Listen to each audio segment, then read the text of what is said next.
नमस्कार friends, destination IAS के YouTube platform पर आपका स्वागत है। आज इंडियन एक्सप्रेस में बेसिक प्राइमरी एजुकेशन को लेकर के एक बड़ा अच्छा सा आर्टिकल आ रखा है, that is India needs more than Nipun Bharat and states needs to step up. Basically जो एजुकेशन है वो कॉन्करेंट लिस्ट में हमारे कॉन्स्टिट्यूशन में डाला गया है और क्यों स्टेट्स को और ज़्यादा रिस्पॉन्सिबिलिटी लेने की ज़रूरत है, इसी चीज़ के ऊपर इसमें बात की गई है। इसमें गवर्नमेंट ऑफ इंडिया के एक इनिशिएटिव निपुण भारत की बात की गई है और इसके बियॉन्ड बहुत एग्रेसिव तरीके से क्यों हम लोगों को प्राइमरी एजुकेशनल सेक्टर में काम करने की ज़रूरत है, वो सारी बातें इस आर्टिकल में आपको मिलेंगी। ठीक है, बिकॉज अगर आप प्राइमरी एजुकेशन में अच्छा करेंगे तो ऑटोमेटिकली वो रिफ्लेक्ट होगा सेकेंडरी और हायर एजुकेशन में, और हायर एजुकेशन में चीज़ें अच्छा होना डैट मीन्स कि जिस डेमोग्राफिक डिविडेंड की बात इंडिया करता है कि 21st सेंचुरी में न सिर्फ खुद को बल्कि पूरी दुनिया को अच्छा ह्यूमन रिसोर्स इंडिया प्रोवाइड कर रहा होगा, उस चीज़ के लिए ये चीज़ें कहीं ना कहीं बहुत एसेंशियल होगी। ठीक है, तो वही बता रखा है कि India needs more than Nipun Bharat और states needs to step up. ठीक है, पहला चीज़ हम लोगों ने जाना कि जो एजुकेशन है वो करेंट लिस्ट में आता है हमारे कॉन्स्टिट्यूशन के। ठीक है, एक ऑशर रिपोर्ट गवर्नमेंट ऑफ इंडिया जारी करती है। एग्ज़ाम में आपसे पूछेगा कि जो ऑशर रिपोर्ट है वो किस फील्ड से संबंधित है, तो वो एजुकेशन से रिलेटेड है। और आपको जो 2024 की रिपोर्ट है वो बता रही है that every year of delay represents a generation denied the right to foundational skills. जो अभी हम लोगों ने बात किया कि अगर प्राइमरी एजुकेशन में ही अगर हम लोग पिछड़ जाएंगे तो जो सिटीजन्स हम लोग बिल्ड करेंगे उसमें उनमें कहीं ना कहीं 21st सेंचुरी का जो भी जॉब्स के रिगार्डिंग स्किल सेट होगा उसमें वो लोग लैक कर रहे होंगे। ठीक है, और निपुण भारत जो कैंपेन है वो गवर्नमेंट ऑफ इंडिया के द्वारा शुरू किया गया एक इनिशिएटिव है और इस इनिशिएटिव में क्या किया जाता है कि प्राइमरी एजुकेशन को बेटर करने का प्रयास किया जाता है। ठीक है, देख सकते हैं क्या लिख रखा है that annual status of education report. हाँ, कभी कभी आपसे इसका फुल फॉर्म भी पूछ देंगे एग्जाम में, आपसे पूछेंगे कि ऑशर रिपोर्ट किससे रिलेटेड है, तो एजुकेशन से, और इसका फुल फॉर्म क्या है, तो annual status of education report. 2024 की रिपोर्ट आपको ऑफर करती है, offers a glimmer of hope about India's educational landscape. दो हम लोग एजुकेशन में बहुत अच्छा कर सकते हैं but for the time being उसके लिए हम लोगों को हेवली इन्वेस्ट करना होगा एजुकेशन सेक्टर में। It suggest that the alarming learning losses inflicted by the कोविड-19 पैंडेमिक, जो कोविड-19 पैंडेमिक आया था उसके कारण आप देखेंगे तो एजुकेशनल सेक्टर कम्प्लीटली आपको हैम्पर हुआ था, बिकॉज ऑलमोस्ट 18 महीने तक मोर और लेस कोई क्लासेस व्लासेस रन नहीं की गई थी और जो भी बच्चे महंगे स्कूल्स में पढ़ते थे, शहरों में पढ़ते थे, उनके लिए तो फिर भी डिजिटल क्लासेस या ऑनलाइन क्लासेस के थ्रू चीज़ें हुई थी, बट जो भी गांव में रहने वाले बच्चे थे उनको कहीं ना कहीं सफ़र करना पड़ा था। ठीक है, तो लिख रखा है it suggest that the alarming learning losses inflicted by the कोविड-19 pandemic are beginning to reverse. That means कि जो भी हम लोगों को लॉस हुआ था धीरे धीरे वो प्रोसेस रिवर्स हो रहा है और हम लोग बेटर परफॉर्म कर रहे हैं। और इसके पीछे का one of the main reason है particularly in states in implementing the Nipun Bharat mission with rigour. बहुत रिगरसली जो स्टेट्स हैं वो निपुण भारत जो मिशन है उसको इम्प्लीमेंट कर रहे हैं। निपुण का भी फुल फॉर्म आपसे पूछा जा सकता है which is national initiative for proficiency in reading with understanding and numeracy, कि कैसे बच्चे आपको पढ़ने में अच्छा हो सके, नंबर सिस्टम के साथ अच्छा हो सके, इसको लेकर के कैंपेन चलाया गया है निपुण। तो आपको दिमाग में रखना है कि असर और निपुण ये दोनों की दोनों चीज़ें आपको रिलेटेड हैं एजुकेशन से। और इसको लेकर के मिनिस्ट्री ऑफ एजुकेशन का एक यहाँ पर ट्वीट भी है, NEP लिख रखा है, that is national educational policy. हम सारे लोगों को पता होना चाहिए कि जो नया एजुकेशनल पॉलिसी है वो आपको 2020 का है। थोड़ा बेसिक एजुकेशन पे बात करते हैं कि इंडिया में अगर आपसे एग्जाम में पूछे कि लिटरेसी रेट को कैसे डिफाइन किया जाता है, तो 7 साल से अधिक उम्र का कोई सा भी बच्चा या वयस्क, ठीक है, 7+ एज का कोई सा भी व्यक्ति जो किसी भी एक पर्टिकुलर लैंग्वेज में रीड कर सकता है और राइट कर सकता है, उसको हम लोग लिटरेट के तौर पर देख रहे होते हैं।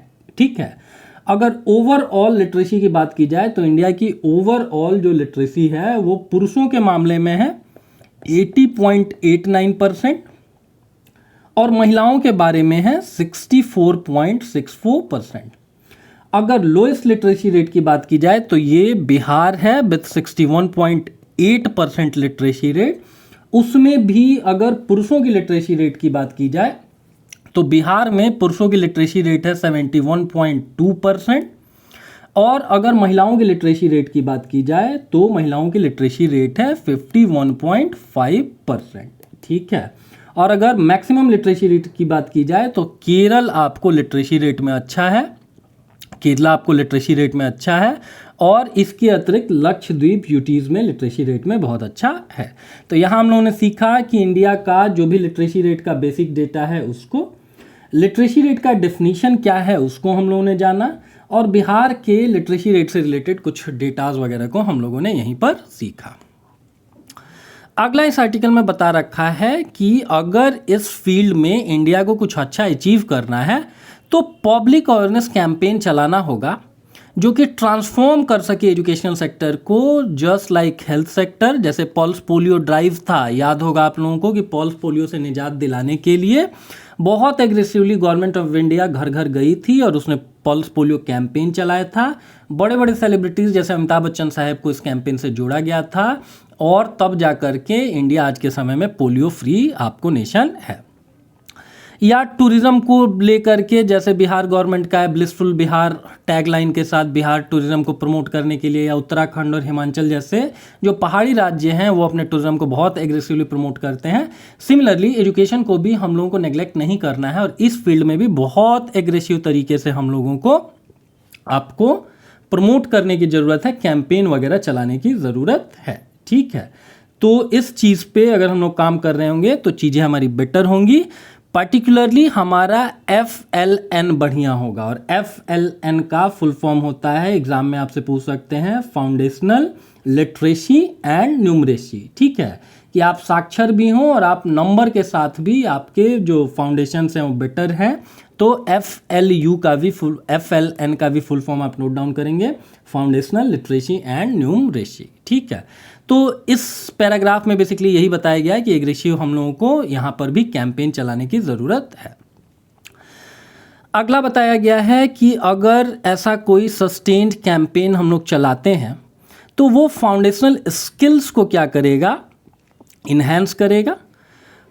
It will clarify the roles of parents and communities. Parents का बहुत इंपॉर्टेंट रोल है अपने बच्चों को, अपने पीपल्स को एजुकेट करने में। और ओवरऑल देखिए तो बच्चों को बोला जाता है कि वो सोसाइटी की धरोहर होती हैं, तो सोसाइटी क्या इंपॉर्टेंट रोल प्ले कर सकती है, इन चीज़ों के ऊपर हम लोग बेटर परफॉर्म कर पाएंगे अगर बढ़िया से कैंपेन करके हम लोग सारे के सारे इंडियन सोसाइटीज़ तक पहुँचे। तो क्यों इसका ज़रूरत है, ड्रास्टिकल ज़रूरत इसका इसलिए है बिकॉज देखिए एक सिंपल क्वेश्चन पूछ रखा है that can every 8 year old in your neighbourhood read a simple paragraph.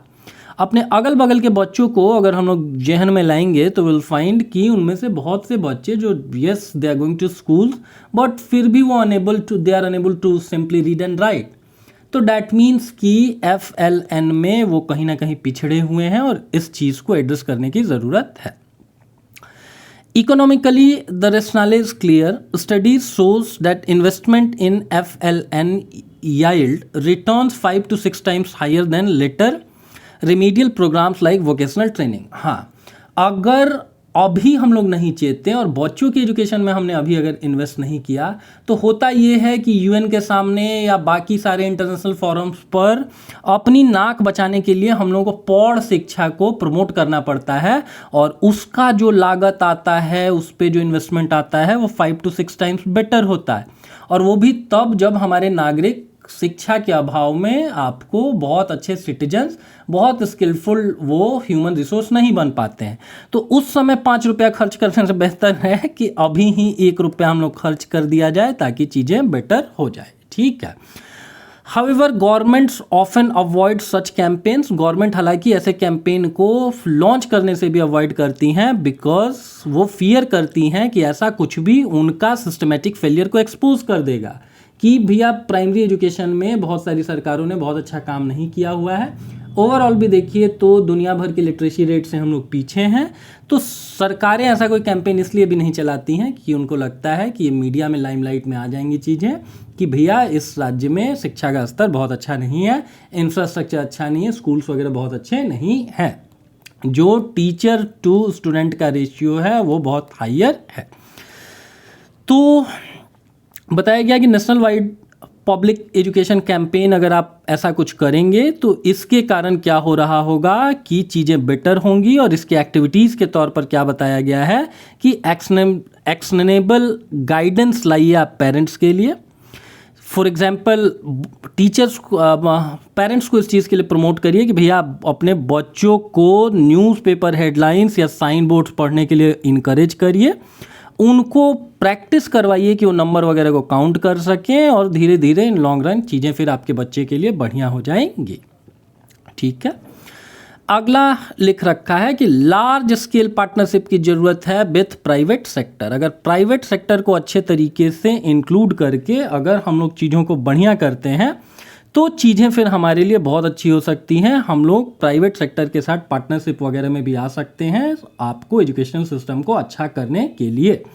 For example government of India ने एक अच्छा काम क्या किया ना कि जो कंपनीज एक्ट है 2013 का, उसके सेक्शन 135 में बोला गया कि हर बड़ी कंपनी की अपनी एक कॉरपोरेट सोशल रिस्पॉन्सिबिलिटी होगी, सामाजिक एक कॉरपोरेट सामाजिक उत्तरदायित्व होगा, जिसके अंतर्गत आपको अपने प्रॉफिट का एक सर्टेन परसेंट आप इस सोसाइटी को सर्व करने के लिए आपको इन्वेस्ट करना होगा। तो कहीं ना कहीं हम लोग क्या कर सकते हैं कि प्राइवेट सेक्टर को यहाँ पर इन्वॉल्व कर सकते हैं प्राइमरी एजुकेशन में भी। ये भी चीज़ ध्यान रखने की ज़रूरत है कि PPP model, private public partnership वाला जो मॉडल होता है, इसमें बड़ी बड़ी कंपनियां हायर एजुकेशन में तो इन्वेस्ट करने को तैयार हो जाती हैं बिकॉज वहाँ पर रिटर्न हाई होते हैं, फ़ी लाखों में होती है कॉलेजेस की। बट प्राइमरी एजुकेशन में भी अब उनको ढकेलने की ज़रूरत है, उनसे कोऑपरेट करने की ज़रूरत है, उनका साथ लेने की ज़रूरत है, ताकि ओवरऑल हम लोग प्राइमरी सेक्टर्स को भी अच्छा कर सकें। ठीक है, इसके बिहाफ पर क्या होगा अगर एनजीओज़ को अगर हम लोग इन्वॉल्व करें या कॉरपोरेट सोशल रिस्पॉन्सिबिलिटी को यूज़ करके क्या कर सकें कि क्लासरूम के रिसोर्सेज को बेटर कर दें, डिजिटल बोर्ड वगैरह यूज़ कर लें, या अपनी लैब्स वगैरह जो सामान के अभाव में आपको ऐसे ही बेकार कमरों की तरह पड़े रखते हैं, उसमें प्रॉपर लैब के जो इक्विपमेंट हैं उनको लेके आएँ। टीचर्स की ट्रेनिंग पर अगर हम एम्फेसाइज करें ताकि वो टीचर ज़्यादा से ज़्यादा बच्चों को बहुत अच्छे तरीके से एजुकेट कर सके, बहुत क्यूरेटिव तरीके से, बहुत इंटरेक्टिव तरीके से, बहुत इमेजिनेटिव तरीके से बच्चों की जो जिज्ञासा है उसको शांत कर सकें, तो फिर इन सारी चीज़ों के लिए हम लोग पीपीपी मॉडल पर जा सकते हैं। ठीक है, तो वही लिख रखा है कि इसके लिए गवर्नमेंट को, एनजीओज़ को, वेरियस कॉरपोरेशंस को और सिटीजन्स को एक साथ आकर के कंट्रीब्यूट करना होगा, जितने भी स्टेक होल्डर्स होंगे। और इसी चीज़ के लिए 2025 को क्या किया गया है, इंटरनेशनल ईयर ऑफ कोऑपरेटिव्स के तौर पर डिक्लेयर किया गया है। ठीक है, इसी असर रिपोर्ट को हाईलाइट करते हुए फिर बताया गया है कि इन 2024 इट वाज फाउंड कि only 45% of grade 5 students in rural areas could read a grade 2 level text. ये देखिए कितनी अपमानजनक बात है कि 5th स्टैंडर्ड में पढ़ने वाले 45% बच्चे ऐसे हैं जो ग्रेड 2 के टेक्स्ट तक को नहीं पढ़ सकते हैं। तो इस सिनेरियो को ड्रास्टिकली चेंज करना है तो पीपीपी मॉडल पर हमको आना होगा और प्राइवेट सेक्टर को भी यहाँ पर इन्वेस्ट करना होगा, उसको भी अपना इंटरेस्ट शो करना होगा।